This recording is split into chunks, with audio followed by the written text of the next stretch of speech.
available guests, our dynamic sharing, charity actors, our colleagues and friends, and all protocol observed. Good afternoon. Good afternoon.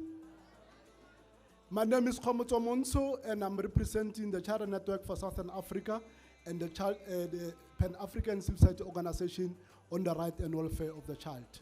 And I wish to start by acknowledging the efforts and commitment of the child rights agencies across the continent, the African Committee of Experts on the Right and Welfare of the Child, our partners who made it possible for children to be part of this historic event under very difficult circumstances. And as we open this session, I want to assure all African leaders present at this climate summit that Africa will never be fit for children unless children are given space to express their views and perspective on issues that affect them. Africa will never be fit for children unless children's views are considered in the climate actions, solutions, and policy engagement. And Africa will never be fit unless children are valued and considered as strategic stakeholders on climate change discourse and other issues that affect children. Children are equally affected by climate crisis. Therefore, Africa Fit for Children should surely create safer space and opportunities for meaningful participation of children and engagement of children on climate change discourse, solution funding, and all the necessary action. It is therefore a clarion call and a big call that as a good gesture to the organizers of this special event, we humbly request that tomorrow, when we continue to the official closing of the session, let a child be given opportunity also to give a closing remark. That is our request. Colleagues and friends, we gathered here to appreciate the lived experience of children in the context of climate change. How they've experienced the brunt, the hardship, and the challenges that are brought upon by climate change. But most importantly, we are here with the children who have demonstrated beyond any reasonable doubt that they are capable and have what it takes to create durable solutions to address the crisis of climate change, but most importantly, to help us as the adult constituency to create localized African-made climate solution. We should always remember that nothing for children without them. Can you say it loudly? Nothing? Nothing for children without them. Can you say it?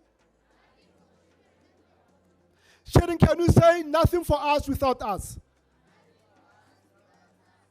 With those few words, I wish to welcome all of you to this mind-changing session, and all the best. Thank you very much.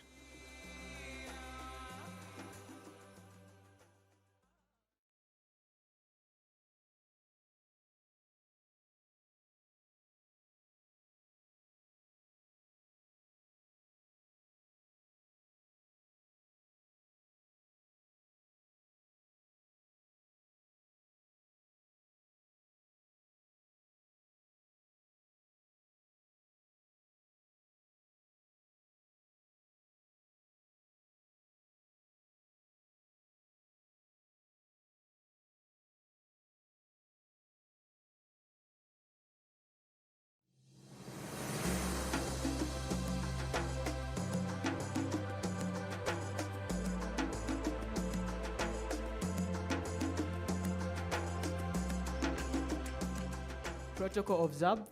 My name is Amokoroni Moses from South Sudan, the youngest nation in the country, in the world. Basically, we as African children came together and discussed on one of the major effects or challenges affecting children in Africa, which is going to affect that affects our present and our future.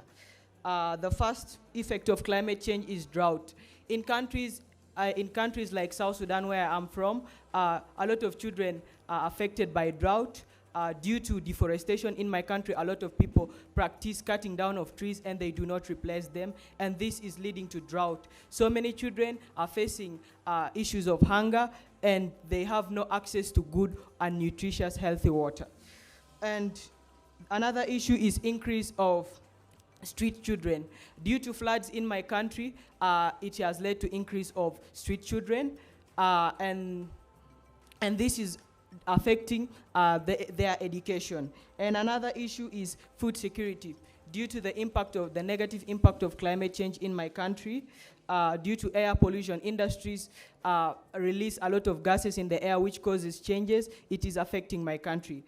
We as African children in the Children's Climate Summit came up with solutions, and one of the solutions is we need African governments to finance tree planting projects, because trees attract rainfall, and this is going to help us. Another is children should be involved in decision making. We as children discussed that we want our fellow African children to attend and participate in high-level meetings with African leaders on matters concerning them, because there is nothing for children without children. Another is infrastructure development. In countries like Malawi, where they face cyclones, the government should emphasize more in infrastructure development, like building tall buildings so that it can hinder the cyclones. And in areas facing flooding, the government should construct dams so that it can reduce flooding in such areas. And lastly, the government should create programs or awareness or climate sensitization in communities in rural areas. Like in my community where I come from, many people are very illiterate, and they do practice deforestation, but I hope once they are sensitized, or once they are they are taught the right ways of conserving their environment, they will not practice deforestation, because knowledge is power.